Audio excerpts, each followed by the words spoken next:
అందరూ టీవీల దగ్గర చూస్తున్నారు పవన్ కళ్యాణ్ గారు. గౌరవ అధ్యక్షుల వారికి హృదయపూర్వక నమస్కారం. నాకు మాట్లాడే అవకాశం ఇచ్చినందుకు గౌరవ ముఖ్యమంత్రి గారికి మీకు హృదయపూర్వక నమస్కారం. నేను గవర్నర్ గారి ప్రసంగానికి మనస్ఫూర్తిగా పార్టీ తరపు నుంచి నా తరపు నుంచి మనస్ఫూర్తిగా దానికి మద్దతు తెలుపుతూ ధన్యవాదాలు తెలియజేసుకున్నాను అధ్యక్షుడు.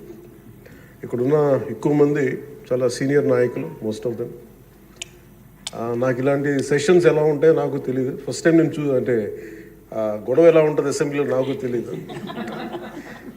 నాకు చాలా ఆశ్చర్యం కలిగింది ఏంటంటే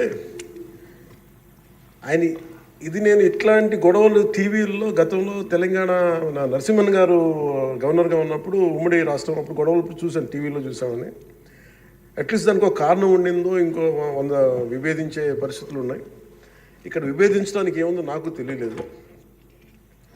నేను అనుకుంటా ఉన్నాను అసలు ఇలా ప్రవర్తించవచ్చా అని, ఇలా చేయొచ్చా అని. అంటే ఇది leaders should lead by example కదా. రాష్ట్రానికి ప్రథమ పౌరులైన గవర్నర్ గారు ఇలా ఈ స్థాయిలో ఉండి ఆయన మర్యాదపూర్వకంగా వచ్చి మన బడ్జెట్, మన రాష్ట్ర విధానాలని ఆయన ప్రవేశపెట్టి మాట్లాడుతూ ఉంటే గౌరవించే విధానం ఇదేనా అని అనిపించింది. సో నేను మనోహర్ గారితో